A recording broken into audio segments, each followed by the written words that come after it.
the summer of 1807, Napoleon Bonaparte, ruler of half of Europe and self-proclaimed genius of strategy, took on his most ambitious plan yet, a day off. Having spent years dictating treaties, toppling dynasties, and reorganizing maps, he turned his military mind toward the delicate matter of leisure. He had conquered kings and humbled emperors. Now, he would attempt the far more elusive conquest of aristocratic sport. The chosen battlefield was a rabbit hunt, arranged with the same attention to detail normally reserved for continental campaigns. Hunting was the favored pastime of Europe's hereditary elite. Kings stalked deer, princes chased foxes, and dukes managed estates dedicated entirely to the slaughter of animals that had never stood a chance. Napoleon, lacking both pedigree and forest, improvised. He requisitioned a meadow, summoned his generals to play the part of country gentlemen, and ordered crates of rabbits to be procured. Where others relied on generations of noble tradition, Napoleon relied on logistics. It was the same approach that had carried him across Europe, and it would surely suffice against rabbits. The officers obeyed without question. They had endured snowbound marches in Poland, stood firm under Austrian artillery, and executed maneuvers that reshaped nations. On this occasion, their orders were simpler. Chase small animals across a field until the emperor was pleased. They polished their boots, adjusted their uniforms, and adopted the air of men who believed they were about to participate in history's easiest victory. None suspected that by the end of the day, their dignity would be gnawed away, literally. At the signal, the wooden latches were unfastened. The officers expected chaos, rabbits scattering in all directions, a brief chase, and the satisfying crack of rifles. Instead, the animals emerged in orderly fashion, as if awaiting further orders. They did not flee, they advanced. For a moment, the meadow fell into silence, broken only by the sound of soft paws on grass. The first rabbits hopped forward with disarming confidence. Behind them came more, until the officers realized they were facing not a hunt, but a mass mobilization. Napoleon had faced infantry squares, cavalry charges, and artillery bombardments. None of these had advanced with quite the cheerful determination of several hundred rabbits who assumed they were late for feeding. Napoleon prided himself on anticipating enemy moves. At Austerlitz, he had predicted Russian maneuvers before the Russians themselves. But here, in a French meadow, he faced a tactical situation entirely absent from his manuals. Prey that attacked. Officers forced a laugh, then stopped laughing, then began edging backward. The emperor frowned. His plans for an afternoon of aristocratic legitimacy were already unraveling. Estimates varied wildly. Some said there were 300 rabbits. Others swore there were 3,000. All agreed that the effect was overwhelming. The meadow rippled like a living carpet. Horses trained to endure cannon fire without flinching panicked at the sight of twitching noses. Carriage wheels became bogged down in fur. It was not a hunt, it was an occupation. Men who had crossed the Alps and survived bayonet charges now resembled amateurs in a travelling comedy. Hats were stolen, boots were gnawed. A sabre was waved and ignored. One general scrambled onto the roof of a carriage, pursued by a rabbit no heavier than his sword belt. For passing peasants, the sight must have resembled not the grandeur of empire, but the chaos of a village fair gone catastrophically wrong. Napoleon attempted to remain dignified. He tapped the window of his carriage as though rabbits might acknowledge authority. They did not. They poured at the doors, leapt onto the steps, and attempted entry. An emperor who once dictated terms to monarchs now found himself besieged by animals with no interest in diplomacy. History would later record Waterloo as his great defeat.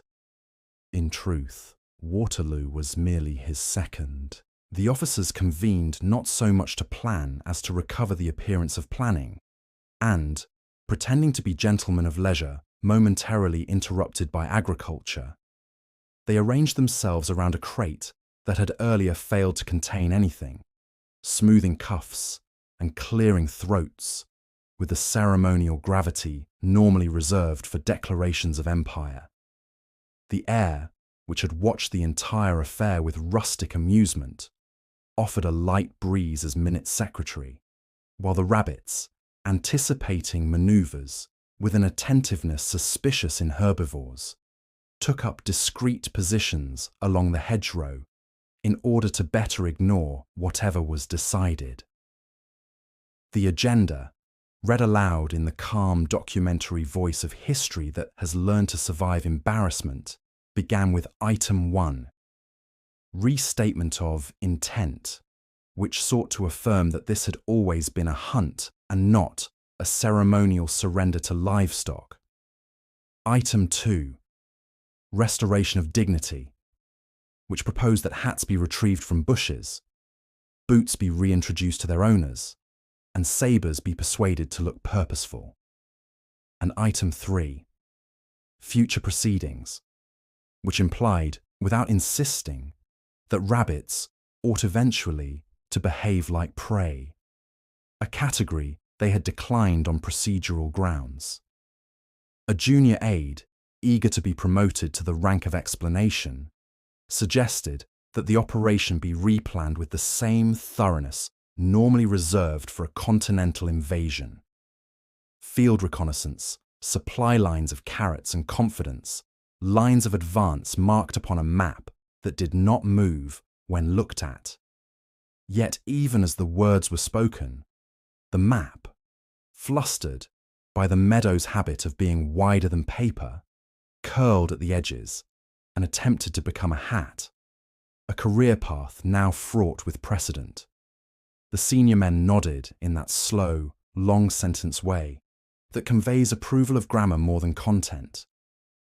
One, with the steady gaze of a man who has survived gunfire but not ridicule, proposed cages at which the assembly, recalling a previous century's enthusiasm for replacing noble quarry with domesticated puzzles, went very quiet, for the boots had been chewed and the hat stolen, and no one wished to invite a sequel.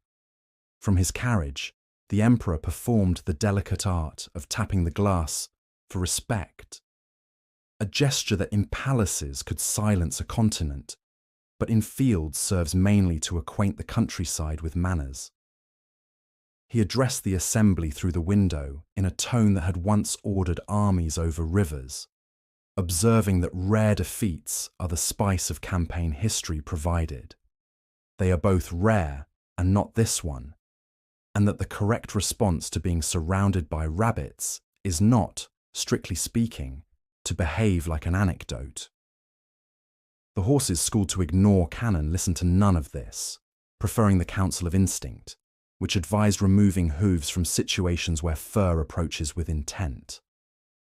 A deputation was formed, because deputations are what one does when reality cannot be flanked, to approach the enemy under a small white handkerchief that hoped to become a flag.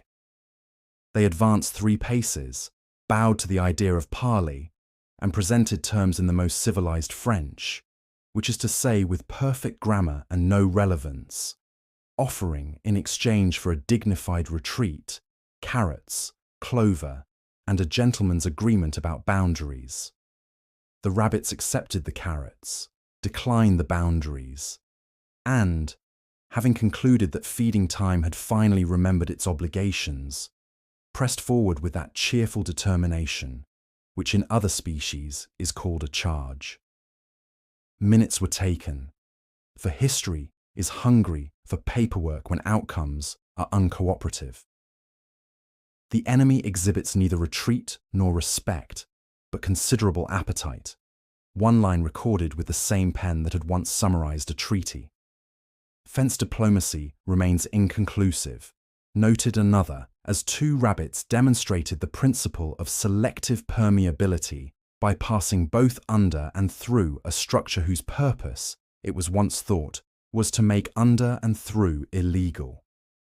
Artillery deemed unsporting, added a third, a delicate way of saying that guns do not improve matters when the target refuses to remain within the coordinates where dignity expects it. A lecturer's tone descended upon the meadow, the kind reserved for academies, where the diagrams are certain and the weather is indoors, as a captain traced with his riding crop the elegant geometry of a pincer movement across a patch of earth that accepted the chalk with rural tolerance, and then, ungrateful, altered its texture to ruts and divots. Here the left arm would sweep, here the right, and in the middle the rabbits. Eventually, the carriage lurched forward, scattering part of the furry assault. Napoleon was whisked to safety, leaving the field in undisputed rabbit control. His officers regrouped at a distance, adjusting uniforms chewed at the hems and brushing fur from epaulettes. They stood in silence, each silently resolving never to speak of the day again. Later, theories circulated. The staff, some said, had purchased tame rabbits, accustomed to hand feeding, who assumed the officers were dinner service. Others insisted it was sabotage, an elaborate prank by a weary aide. None of these explanations mattered. The outcome was clear. The French army, undefeated by Austria or Prussia, had been routed by livestock. Napoleon's bulletins to Paris omitted the incident. He reported victories and treaties, but no mention of rabbits. Yet among the men, the memory festered. They had faced enemy cannon and survived. They had endured Russian winters and returned. But nothing left them quite so humiliated as the moment a rabbit made off with a general's hat. Historians catalogue Napoleon's great victories: Austerlitz, Ulm, Jena. The meadow of 1807 is never listed among them. Yet, for the men present, it was unforgettable. One later admitted he had never felt such helplessness. Not at Leipzig, not in Moscow, but surrounded by rabbits. Cartoons appeared quietly, drawn by hands careful not to be caught. They showed Napoleon retreating before rabbits in formation, whiskers like bayonets. One wag suggested that Wellington should abandon infantry and simply deploy hutches at Waterloo. Another remarked that while Austria surrendered and Prussia crumbled, the rabbits fought to the last carrot. Debate continues even now. Some argue the rabbits displayed remarkable discipline, advancing in tight formations worthy of review. Others insist it was nothing more than hunger. Either way, the lesson was unmistakable. Even an emperor can be undone by livestock with poor timing. In the years that followed, Napoleon marched into Spain, invaded Russia, and finally faced Wellington at Waterloo. Yet never again did he organize a rabbit hunt. Even the boldest commander knows when to avoid a battlefield. Historians sometimes indulge in cruel speculation. What if Napoleon had embraced the rabbits? Could battalions of well-fed hares have overrun the British? Might Prussia have crumbled before an advancing tide of fur? Such possibilities are ignored in serious texts, though one suspects the rabbits would have managed it with fewer supply problems than the French army in Russia, and so the affair survives as a footnote, a day when generals shrieked, horses bolted, and an emperor tapped politely on a carriage window while rabbits ignored him. No medals were struck, no monuments raised. Yet in the meadow of 1807, Napoleon met his most improbable defeat. And unlike kings, nations, or treaties, the rabbits never signed terms of surrender. Of course, history did not end with rabbits nibbling at an emperor's boots. Napoleon Bonaparte brushed the fur from his coat, straightened his uniform, and went back to doing what he did best, reshaping Europe. He was, after all, no ordinary man. Born on the island of Corsica, educated in France, Napoleon rose not through privilege, but through sheer ambition. His victories at Austerlitz, Jena, and Wagram were not mere battles. They were symphonies of strategy, executed with precision, that left his enemies stunned. Austerlitz in particular, sometimes called the Battle of the Three Emperors, was perhaps his finest hour. With fewer troops, he split and crushed the forces of Austria and Russia, proving himself a master of deception and timing. Yet, for every glittering triumph, there were shadows creeping along the edges. The Peninsular War in Spain bled his strength with guerrilla tactics he could never quite stamp out. The Russian campaign of 1812, planned as another swift victory, dissolved into catastrophe when the brutal winter and scorched earth tactics reduced his mighty Grand Army to a shadow of itself. Thousands froze, starved, or limped home, leaving Napoleon to wonder whether destiny had at last turned its face away. Still, he refused to bow. He rebuilt armies, fought coalitions, and even returned from exile once, marching back from Elba as if history itself could not contain him. His men, who were sent to arrest him, instead joined him. "Soldiers," he declared, "if there is one among you who wishes to kill his emperor, here I stand." Not a shot was fired. Within weeks he was in Paris again, ruling for what history calls the 100 Days. But destiny, like the rabbits, had the final word. Waterloo, June 1815. Against the Duke of Wellington and the Prussians under Blucher, Napoleon fought one last desperate campaign. It was a muddy, brutal day, and though he fought with brilliance, luck and time deserted him. By nightfall, the emperor, who once crowned himself ruler of Europe, was finished. This time there would be no Elba, no triumphant return. He was sent to the lonely island of St. Helena in the South Atlantic, far from the thrones and crowns he had chased all his life. There, surrounded not by marshals, but by a handful of attendants, he lived out his final years. His health declined, his empire long gone, and in 1821 he died, an emperor without an empire, a man with only memories for company. And yet, perhaps that is why the rabbit story lingers so sweetly.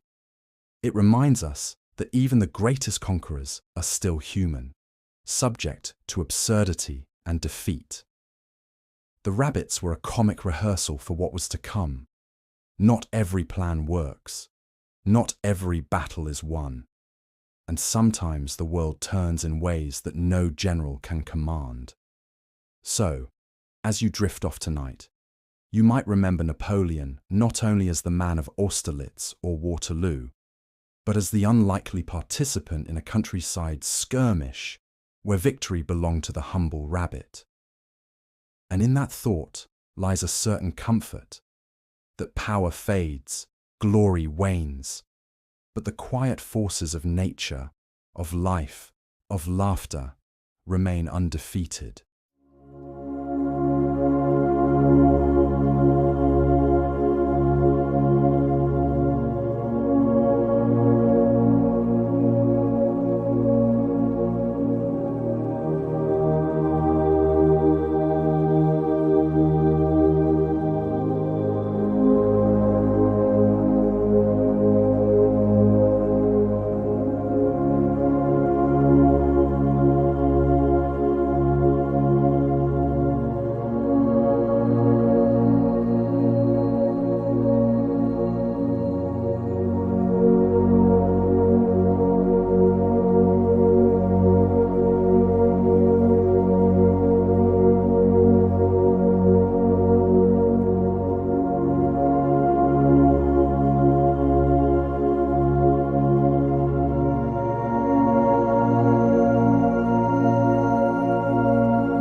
you.